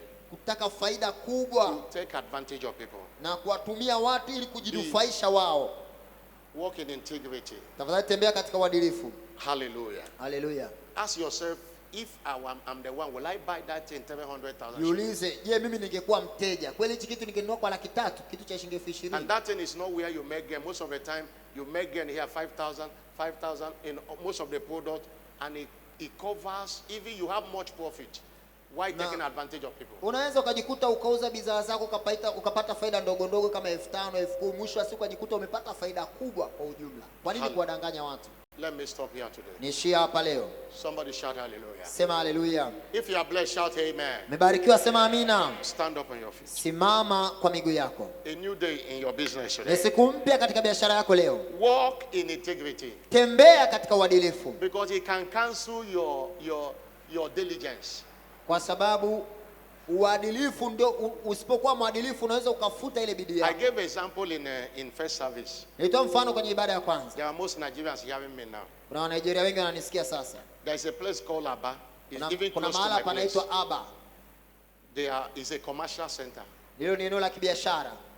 When they do suit for you, you'll be thinking it is Italian. That's the type of talent they have. Wakikufanyia supu unaweza dhani ni ya Kiitalia, namna ya ujuzi waliokuwa nao. They have talent. But one of the things I find out lacking that is affecting most of them is integrity. Wakikufanyia wanatengeneza nguo, kutengenezea nguo labda koti ni It's nzuri hardly you want to go and buy original thing there and get it. If you don't know it, they will dupe you. Lakini kitu ambacho kinawarudisha nyuma wao ni They kutokuwa have a wa sweet kweli, mouth. kutokuwa waadilifu. They can talk to you, you buy what you don't want to buy. Wanaweza wakakushawishi kwa maneno yao ukanunua kitu ambacho hutaki kununua. And when you return it, they say we have a policy, you don't return what you have bought. Na ukishadanganyika wakati unataka kurudisha sayo bidhaa, wanakuambia tuna sera hapa kwamba ukishanunua kitu hakipaswi kurudishwa. Hallelujah. Haleluya. I say hallelujah. Haleluya. Most of them, they take advantage of you. Wengi wanakutumia kwa faida, Go back there wanakudanganya. many years and ask, where is this man? He have crumbled. He's now trying to see how he will come up. Because this thing is not unto a man, but unto God. Na unajikuta wanamfanyia Mungu sio mwanadamu, hivyo inawaletea madhara. Even though you go now about you, they will tell you how great is that city in commerce. Hata ukienda kwenye mtandao kutafuta huo mji wa Aba, utaona maelezo kwamba ni mji mkubwa sana kibiashara. But most of them, I'm telling you, Lakini wafanyabiashara wengi pale na kuambia Even to ukweli, the extent there are products you will buy. hata kama kuna bidhaa unaweza kununua pale, People will say this is not original, this is Aba. Because watu they have their watakwambia hii biashara sio, hii bidhaa sio original, imetoka Aba. own. You can buy Motina there. And it is another thing. Unaweza ukanunua kitu pale ukakuta sio halisi, ni fake You kabisa. buy egg roll there, you will not see egg inside the roll. You will see garden egg. Ukinunua labda kitu unakuta ndani sio halisi. That's the way they take advantage of people. Ndivyo namna imewaathiri watu wengi. Not everywhere you go there, you say you are buying chicken, you are buying vulture without knowing. Ukienda It pale happen. unasema unanunua kuku, anaweza kuzia ndege anayefanana na kuku. Somebody will be frying vulture and putting it on that chicken. Watu wengine To wangechoma take huyo advantage ndege of anayefanana na kuku akakudanganya kwamba ni kuku. And most of them, they get that money and crumble. Na wengi wanapata pesa kwa huo udanganyifu, lakini mwisho wa siku biashara zao Please, zinaanguka. don't allow what they are doing in the line of your business to affect you. Be ye separate. Tafadhali wewe jitenge, usifanye kama wengine wanavyofanya kwa udanganyifu kwenye biashara Very yako. soon, all of them will be at your back. Kitambo tu hao wanaofanya kwa udanganyifu Be watakuwa truthful. nyuma yako. Wewe mkweli. Somebody shout hallelujah. Sema haleluya. When your customers know that you are truthful, Wateja wako wanapojua kwamba wewe ni mkweli, they will bring many customers. watakuletea wateja wengi. Hallelujah. Haleluya. I'm not hearing a bigger Sikia hallelujah. haleluya kubwa.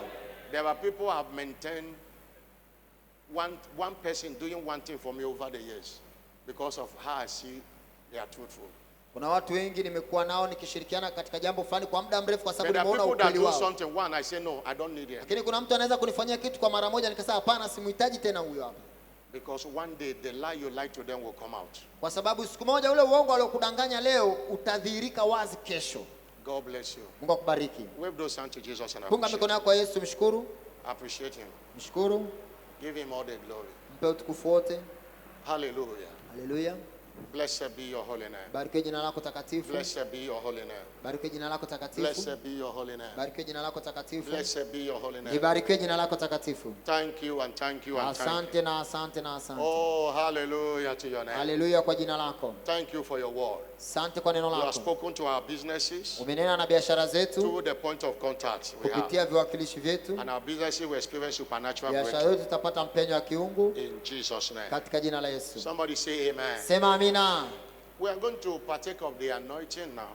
Tunakwenda kushiriki sasa mafuta matakatifu. And it's anointing for supernatural breakthrough Ni mafuta ya kupata mpenyo wa kiungu in your business, in your career. katika biashara, katika taaluma. Hallelujah. Haleluya. But before we do that, Lakini kabla hatujafanya hivyo, if you are here, you are not born again, kama uko hapa I hujaokoka, want you to surrender to Jesus nataka now. utoe maisha yako kwa Kristo. Because you can't break forth without having a connection with Jesus. Kwa sababu hauwezi kupata mpenyo kama huna muunganiko You na can't Kristo. break forth Hauwezi kupata mpenyo without aligning yourself with Jesus. pasipo kukaa sawa na Kristo, He is the kutengeneza way. njia zako zifanane na He is Kristo. the truth Yeye ni njia, and He is the yeye life. ni kweli, yeye ni uzima. Hallelujah. Haleluya. Wherever you are, I want to pray for you first. Popote ulipo, wewe unataka kumpokea Yesu, unataka kuokoka, nataka nikuombee. Stand up on your feet, everybody. I will Simama tell kwa you to miguu sit down yako. in a minute. But stand up. Wote tusimame, wote tusimame, You wote want me to kaa, give, you tafadhali want me to simama pray juu. for you. You want to Kila surrender to mmoja Jesus. asimame juu. Put your hand on your chest. Wewe unataka kuokoka, weka mkono wako kifuani. Unataka It's kumpa a Yesu mark maisha of yako. surrendering. Put your hand on your chest. Ni ishara ya kujisalimisha. Unataka kuokoka, You want to surrender to weka mkono Jesus. wako kifuani. You want to rededicate your life. Unataka Put your hand kuokoka, on your chest. uliokoka ukarudi nyuma, unataka Let me kutengeneza na pray for you. Yesu, weka mkono wako kifuani. Come forward. Let me pray for you. Njoo mbele sasa, nataka Come nikuombee. forward. Let me pray for you. Njoo mbele, nataka nikuombee. Come Wewe forward. unataka Let me kumpa pray. Yesu maisha yako, unataka kuokoka, uliokoka ukarudi nyuma. Njoo forward, let me mbele pray for sasa. Njoo mbele sasa uombewe. Njoo mbele, njoo mbele. Uliweka mkono wako kifuani. Unataka kuokoka, njoo mbele. You want to make your life with Jesus? Come. Let me pray for you. Unataka kutoa maisha yako kwa Kristo, Everyone that puts your hand on tafadhali the njoo bread, mbele. why not take that step and come? Uliweka mkono wako kifuani. Chukua hatua ya imani, njoo mbele. We are still waiting for you. I saw people that put their hand on your chest. Why not come? That is the reason Jesus brought you today. Take that step now. Come. Sababu ya Yesu Come, kuleta come, leo come, come. Every one of you come. ili uokoke, njoo mbele.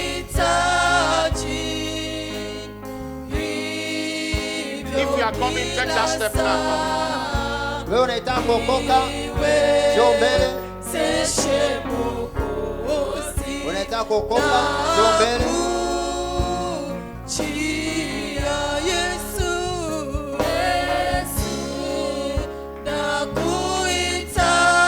nakuhitaji.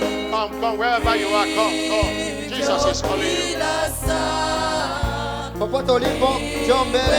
Yesu anakuita. Unataka kuokoka, njoo mbele. If you are coming, you want to surrender to Jesus, or you want to rededicate Kama your unataka life to Jesus, kuokoka, uliokoka karudi for nyuma, him to unataka change your kutengeneza story, maisha yako na please Yesu. come and join these people. Kama unataka badiliko la historia, njoo mbele, ungane Congregation, na hawa. be seated. Kanisa, tuketi sasa. Be seated. Ulioko hapa mbele, sema Bwana Yesu. Fatisha haya maneno, sema Bwana Yesu, asante kwa neema yako ambayo imenivuta kwako. Mimi ni mwenye dhambi, nisamehe dhambi zangu, nioshe kwa damu yako, futa jina langu kwenye kitabu cha hukumu, andika jina langu kwenye kitabu cha uzima. Ingia katika maisha yangu, uwe Bwana na Mwokozi wangu. Kuanzia leo nimeokoka, nitakufuata na kukutumikia. Amen. Father, thank you for these souls you've saved. Baba, asante kwa hizo nafsi ambazo umeokoa. I cover them with the blood of Jesus. Na wafunika kwa damu ya Yesu. Let the grace that saved them be with them. Neema iliyookoa iwe hifadhi In Jesus' name. katika jina la Yesu. Amen. Congratulations. Ninaongera. Follow our church officials. Tuwafuate wahudumu wa kanisa. Everybody stand up on your feet. Kila mmoja asimame kwa Pick miguu up the yake. bottle of anointing oil Chukua chupa sasa and pick mafuta up matakatifu. your point of contact. Chukua kile kiwakilishi chako. Let's pray over them now. Tuviombee sasa. Raise that point of contact with the anointing. Open the Inua anointing hicho if you have kiwakilishi it. chako.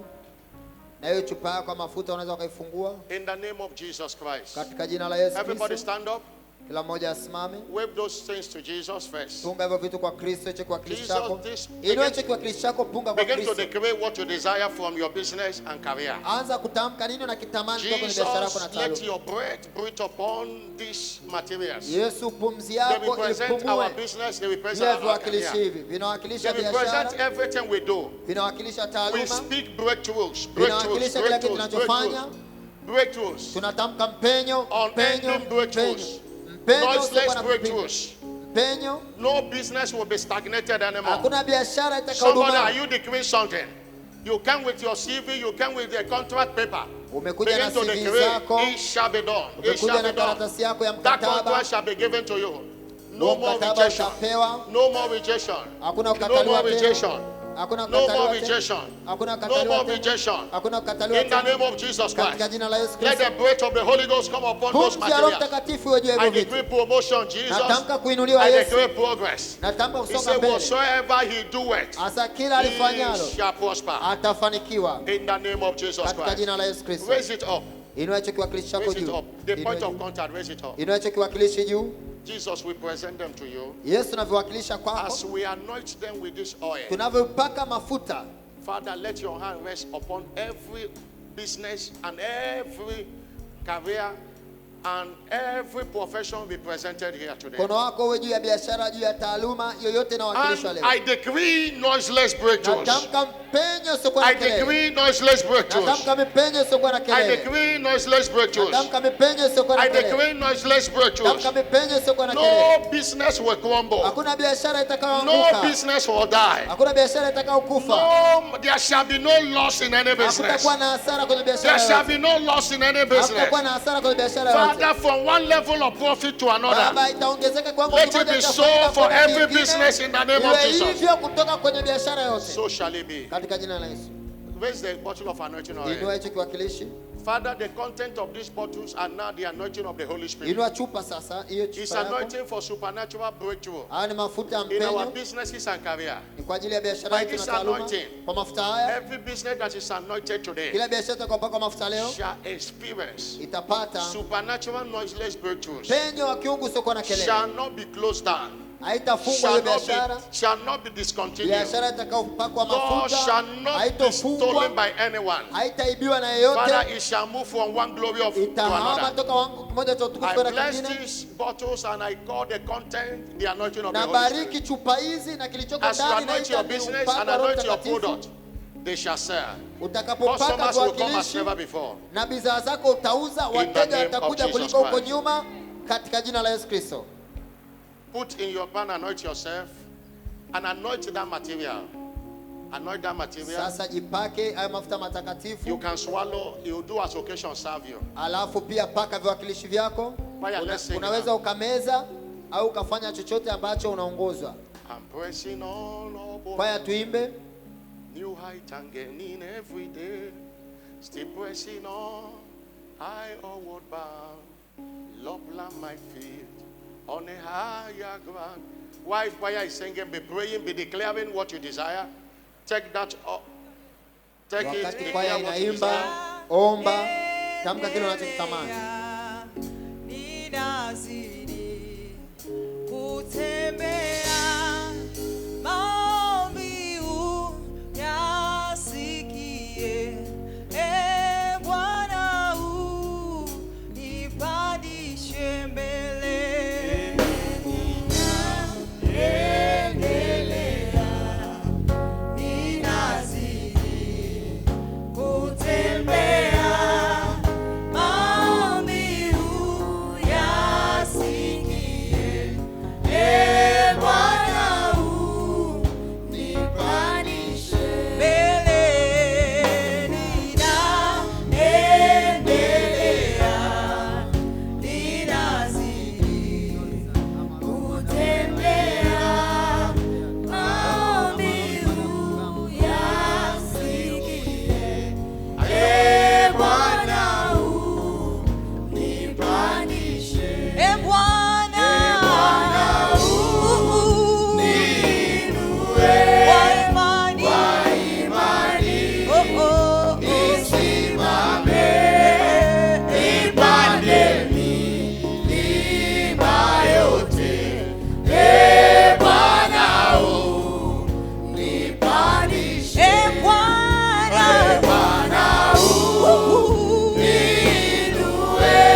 mashetani natazamia mbinguni, nitafika kwa imani. Nisikae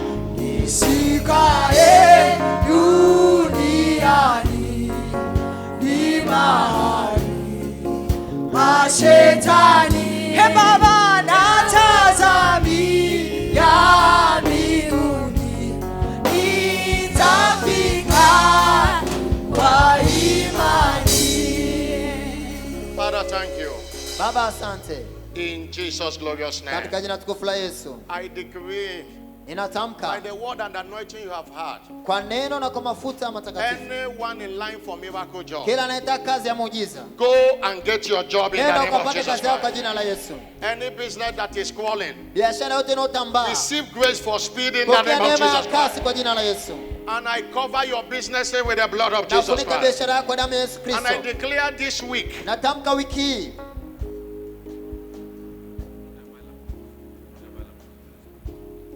hallelujah. Hallelujah. I declare this week natamka wiki hii as your week of business breakthroughs kama in ni the wiki name of yako Jesus. mpenyo wa biashara I katika jina la declare Yesu. this week as your week of Natamka promotion wiki in the name yako of ya Jesus. kuinuliwa katika jina la I Yesu. declare this week as a week of miracle Ni job wiki for ya you in kazi the ya name of miujiza kwako, So shall it be. ndivyo itakavyokuwa. I cover your going out and coming in with the blood Nafunika of kutoka Jesus kwako na Christ. kuingia kwa damu ya Yesu Kristo. Go to your business tomorrow, anoint your business Nenda kwenye biashara area, yako kesho, paka mafuta ya anoint your biashara yako, office, paka mafuta ya anoint ofisi the yako, product, and speak a word to paka those hizo in bidhaa there. mafuta na tamka And tell neno. them it is, I didn't bring you for the Siambie convention. hizo bidhaa, sikuwaleta hapa mkae tu hapa. You are meant to be sold. Mmeletwa hapa ili muuzwe, And God will bring customers na that will Mungu buy them in the ataleta name of Jesus. wateja watakaonunua. That business might be small now. Biashara inaweza kuwa ndogo leo, Despite not the days of small beginnings. usiudharau mwanzo mdogo. That business will become great in the name of Biashara Jesus yako Christ. itakuwa kubwa katika jina la That Yesu. business will multiply in the Biashara name of yako Jesus. itazidi kuwa kubwa katika jina la Yesu. So shall it be. Ndivyo itakavyokuwa. I'm not hearing a louder Sikia amen. amina kubwa. I'm not hearing a louder amen.